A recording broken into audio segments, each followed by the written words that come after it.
Hi all, it's Regraph here. I am here today with a new game, which is I was going to say simulation game. It's not a simulation game, or it is a simulation, but it's a simulation of building factories. It's a factory game, and it is called Techtonica. This is currently in alpha, but very soon it will come out of alpha, and there will be a demo available. It is coming out hopefully on the 19th of September, so make sure you take a look at that if you enjoy these videos. Anyway, let's dive straight in. So, as you can see, up in the top right, we have the alpha logo. So, we just have to stress that this is an alpha as part of our being allowed to take part in it and put videos up. Many thanks, by the way, to Firehose Games for that. They are an awesome dev team, so keep an eye on them. Okay, so we start off in this room, and we need to get out of it. So this is teaching you initially how to play. So what we'll do is we'll go through the initial sort of tutorial. It's kind of what it is in this first one. So that's saying door unpowered. So let's have a look in here, and we can take out all of these items. And that will allow us to press tab to open our crafting menu. And in our crafting menu, we have a crank generator, which we need to build. And as you can see, when it crafts down in the bottom right here, and you do not need a crafting table. These floors are powered floors. It's how they supply power through Techtonica. So we can just put this down anywhere on here. But as you see, the door has not yet opened. That is because the crank generators only last a certain amount of time. So if you activate it, you can see that it lasts around 5 minutes. And it generates 64 kilowatts of power, of which none is being used, but I assume a tiny weeny little bit is being used to open this door.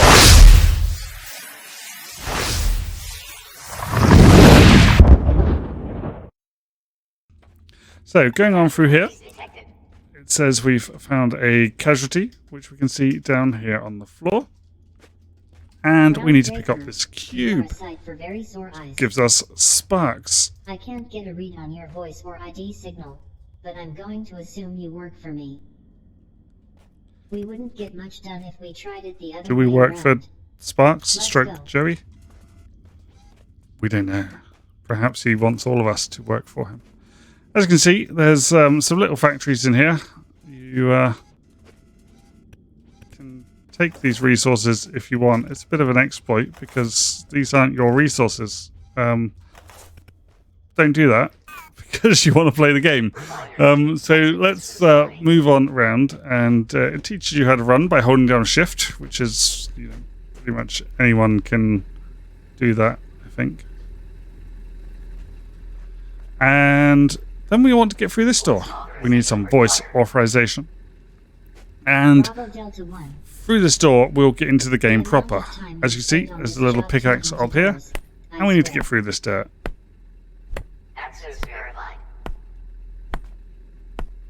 Let's get through this very quickly.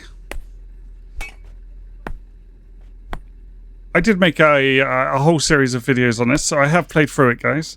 It's just that I managed to have microphone problems, and I've had to restart them all again. I didn't realise until very late in the series. So this terminal slows the FPS down massively. I'm not sure if it's just full of small details that make it do so, but I dropped right down to 25 frames per second here. I'm only running on a 5700 XT, which is quite a new graphics card compared to some of you, but it still struggles.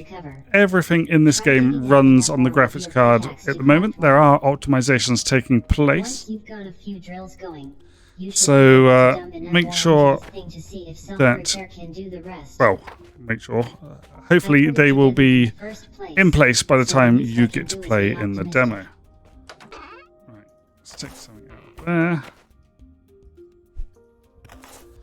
Right, so as you saw there from the writing, it's given us a couple of mining drills, so let's build those. or at least resources so that we can build those mining drills. And once again, in the bottom right, the resources are being used and it is making the drills. Now, if you cancelled this by pressing tab and going to cancel crafting, none of this will have been made. It does not go into your inventory. So make sure you really want to cancel if it's like through a long crafting session, because otherwise you'll have to restart that whole crafting session again. Okay, so let's go on to number 4 on our toolbar. So let's put one of those down here. And you saw us pick up some plants, so let's put those in there for fuel and leave that going. Now we want to put one on the copper as well, but I don't like this copper vein over here because it's quite small, and there is this one around the corner here where we can put down a copper one. So now that we've got both of those going, let's gather some more planty bits, and let's also make another couple. So as you see, mining drills need 12 iron and 4 copper as raw materials, and then the ingredients are here. So if you've already made these, they get made really quick, but if you don't, it can take raw materials, and that's what it requires to craft from scratch. So it will create the ingots, and then it will create all the parts, and then it will create the drills themselves.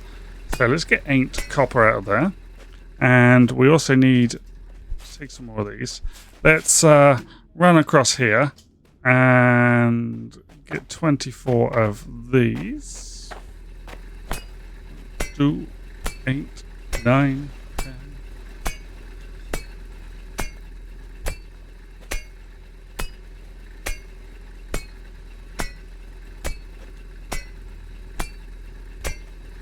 Okay, so we've built those, so that should now allow us to build 2 lots of mining drills. As you can see in the crafting down the bottom right, it is crafting the ingots first, and it takes a long time to craft ingots. So you don't really want to be doing this manually. You want to, well, we haven't got them yet, but you'll find out in a minute. We want something else to do this, but let's wait for these to build and mine away. I will speed up until I'm ready to build them. Okay, so I now have another one built, so let's place that down here on this copper and get that crafting away.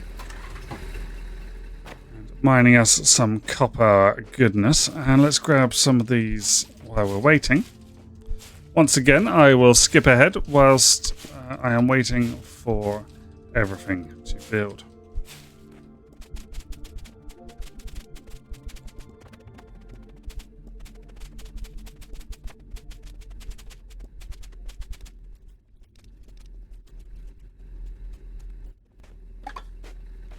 Okay, so my second drill has finished, ready to go on this iron node over here. So let's put that on there, and let's put some fuel in there. I've collected quite a lot, as you can see. All the fauna in this place does not exist. Shh. But they want to live. You're not going to live. Flora, not fauna. Because, you know, getting that wrong is disastrous. Okay, so what we need to upgrade this is 100 iron and 100 copper ore. So let's grab those out of these and hope that it's made enough already. Nearly there. Probably not have enough. No, let's go and see how our copper's doing. And then by the time we get back, hopefully that will have been completed. I could have mined it with the pick, but I'm lazy. Let's not do that. And Sparks is telling me off as well. See, he's telling me not to do it with the pick. Right. Got enough copper. Let's grab some of this. Some of that. And we should have enough of everything to put in here and upgrade the terminal. So, there we go. Let's repair this terminal. Making that many ingots is going to require an automated facility. we need an automated facility. Belts and inserters. Belts and inserters have been unlocked in your tech tree automatically, but for smelters you need to do a little scanning. Some scanning with this new tool. I've had the production terminal create an analyzer. So we've got an analyzer, and you can use this analyzer to scan wrecks. It's kind of how you learn new things, and how you can get some components as well. So scan this, and voila, we have a smelter available in our tech tree. Now, to get the tech available, we have to press T. And cores, which are shown down here, we've got 16 of them, are used to unlock. It takes one to unlock the smelter, so hold down to activate that. And we now have smelters available in our crafting menu. So if we craft 4 of these, You've activated the smelter on the tech tree. Then I like to have 1 smelter per drill, because they drill fast enough that the smelters are always busy. But what we also need is some inserters. So if we get 4 inserters out. Now that you've built a mining drill and a smelter, your next step is to connect them with a conveyor belt and inserters. Now, it says to put it in with conveyor belts and inserters, but you don't need conveyor belts going from smelters or from the drills to the smelters. You can just put them one away from each other, and you can just use an inserter in between them. If you understand this, you'll be on your way. Not necessarily the most efficient method when you want to do things like auto-fueling these things with conveyors, but that's not something to worry about at the moment, and you eventually do get electric ones, I believe, so that's not an issue. Right, let's go over and put down our other smelters over this side. As with everything, it takes a little while to get the initial start of the game going on a factory game. So we have another one available somewhere. There we go. I'm just going to arrange my toolbar, which is done by clicking and then clicking again. I'm going to get rid of them. I'm going to put sparks. How do I get rid of sparks? There we go. Then we've got... Don't really need that on there at the moment. Not worried about cranks. So we've got drills and then smelters. Wonderful. Right, and do we have another smelter available? Nearly. Just gonna make me a couple more parts and then a smelter, and then we'll get my inserters available. Which will mean I can get the full production facility going. And what I'll probably do is create some conveyors just to take it up into the facility machine. So number 2, put that down there, and then number 3, so we now have some inserters, changes the direction they are facing, and as you see, it's now putting them in there automatically. It does need some fuel to work, so let's put fuel in there as well. So those are now smelting away happily. They can't store an awful lot, and something I haven't done as well is scan these lights. These lights can be scanned so we can learn them. And they can also then be put where we want them to create light. I have found that so far in the alpha you don't really need to use lights. They're more an aesthetic sort of thing. Aesthetic? Aesthetic. Yeah, that word sort of thing. So just scanning them gives you light sticks in your inventory. Okay, so we didn't put the inserters in here because we're numpty-ish. So let's put these ones in here. You've got some fuel. You need some more fuel. Oh, that's a lot of fuel. Okay. Now they are working away nicely. Let's have a look over here. Oh, it says up in the top left that the terminal needs 300 ingots and 300 copper ingots. So let's build ourselves some conveyor belts so these automatically get fed in there. So what do we need here? We need some of these. Some of these.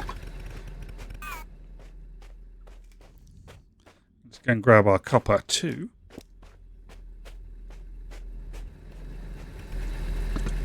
Some of these. Come out. There we go. And some of these, like so.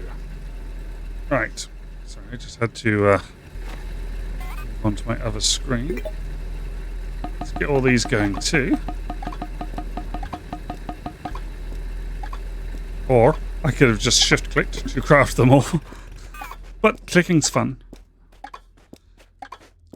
Right. The belts themselves are quite interesting because let's move that out of the way. Go on number 4. Okay. Because what you can do with the belts is you can bring them out of these, and at the moment these rocks on the floor will only disappear if you actually build something through the exact center of them. That's part of an issue that is known about. When you put these inserters on, like this. Now, one thing I do like about this game, compared to things like Satisfactory, is that we can do this. Oh, wrong way. It automatically creates a combiner or a splitter for us. We don't have to build them separately. They just get automatically built and placed, which is wonderful. So we can now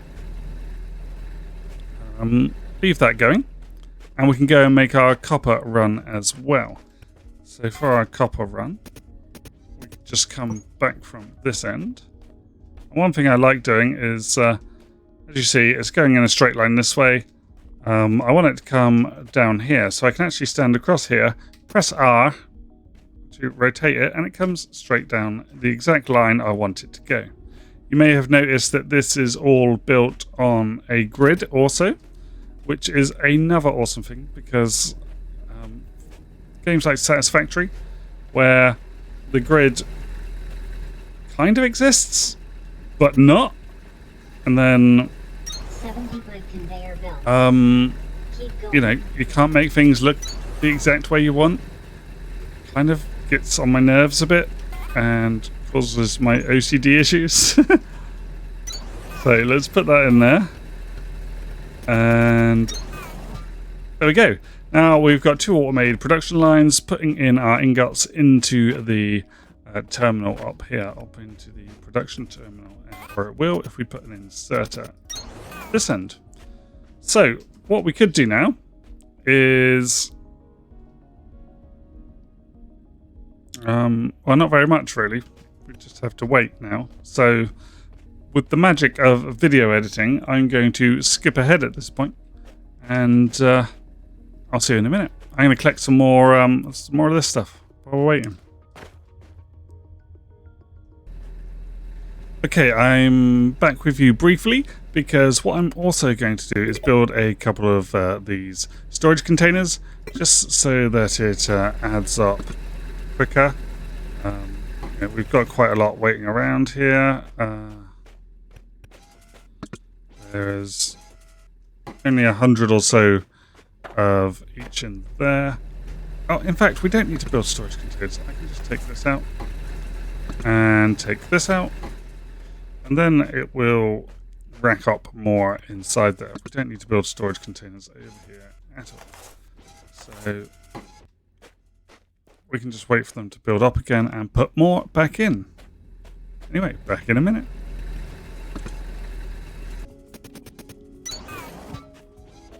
Okay, so I did build some storage containers, just because when I leave this area, which won't take very long, then this will carry on and I can use the resources from down here later.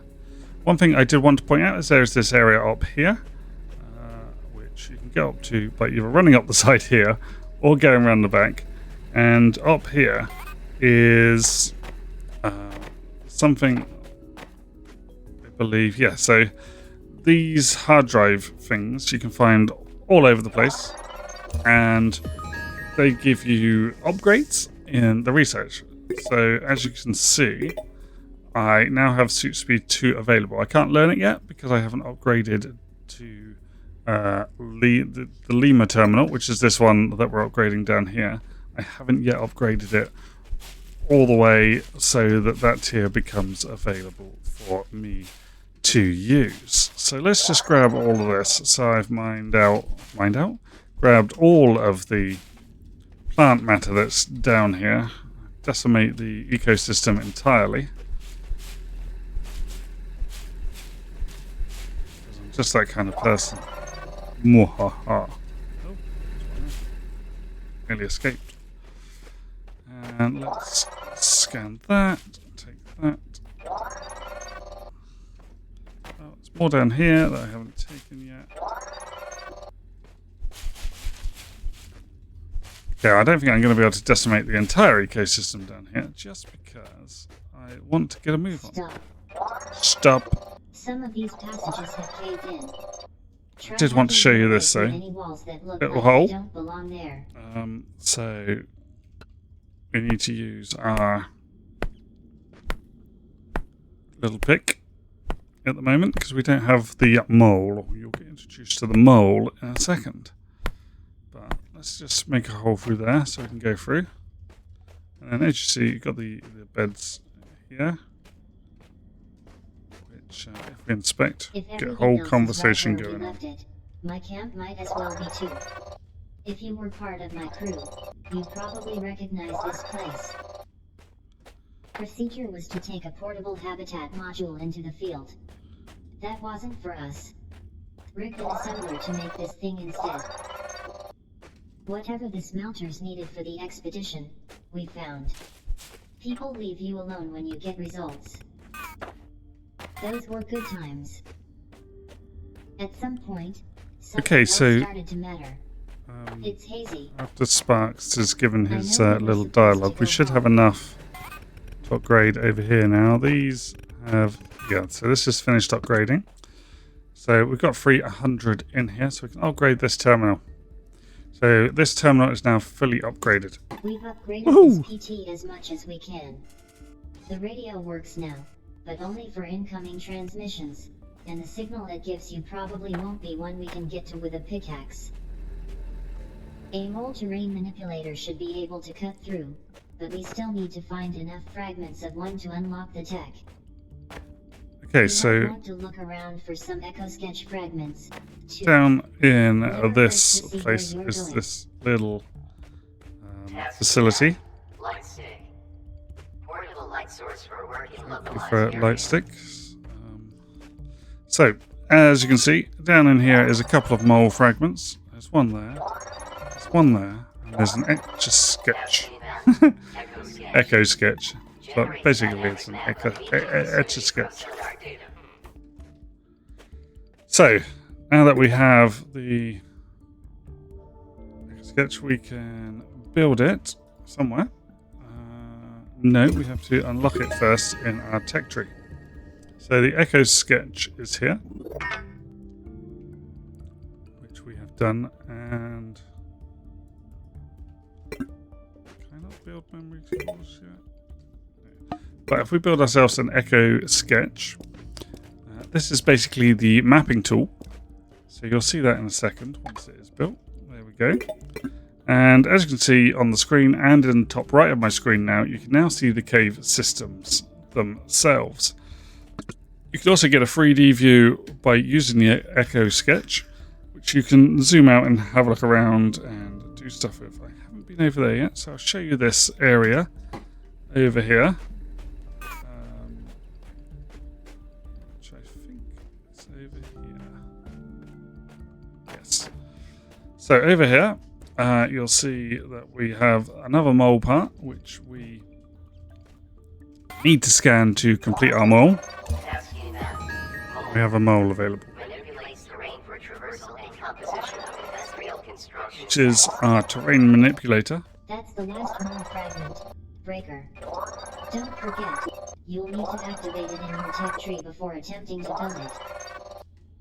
There may be a lot I still can't remember, but So, the mole is unforgettable. the mole is now available in the tech tree. So if we bring the tech tree up, you can see that the mole is available here. Let's activate that and let us build a mole. So that's going to take a few seconds to build. So as I said, this is our terrain manipulation device. This entire game is made with voxels. So the space we're in is carved out, not built up. And the mole itself is what you use to dig it out, rather than using the very slow pick. So you can carve out nice big areas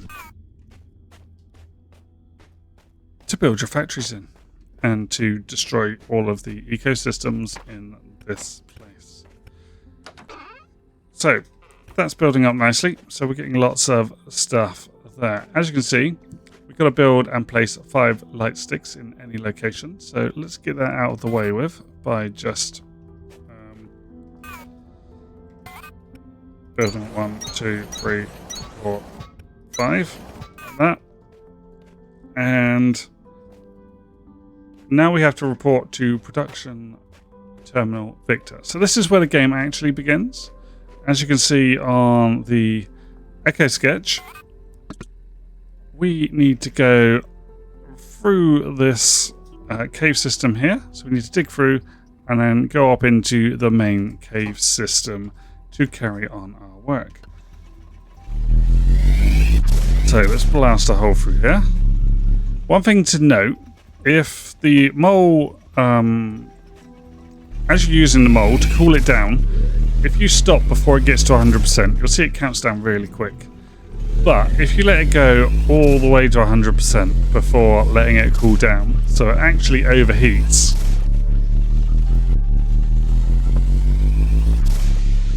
it cools down a lot slower. So make sure you don't overheat it, otherwise you end up waiting around forever just for it to cool down a lot of times as well. So let's move, let's leave the mole there, put the Echo sketch over there. Okay, so back to the mole. And on our mini map, it's kind of through here. So let's go straight through here. I never got the chance to thank you for there we go. We are now I appreciate it. through into the upper cave system complex, which is where the alpha really And begins. not get caught up in thinking about anything else. It's now taught us mostly what to do. I've tried to stay sharp for both of us, but now that we're almost back to the main line, I'll admit it. I'm And we terrified. have found production terminal It'll be good to Victor. see some friendly Okay, so I'm going to end this episode here. That is the initial introduction of this game out of the way. As you can see, the art team have done a massively impressive job. I love the look of this game. The level design is brilliant, and you know, the devs have done a wonderful job. You know, I've only found a couple of bugs so far in this alpha, which I have reported, but yeah, it's looking good. And a demo, like I said, should be out on the 19th of September, all things going well. So you'll get your chance to play it then. Anyway, if you've enjoyed watching me play this, then please give me a thumbs up, give me a like, subscribe to my channel, and I'll see you in the next one, guys. Bye.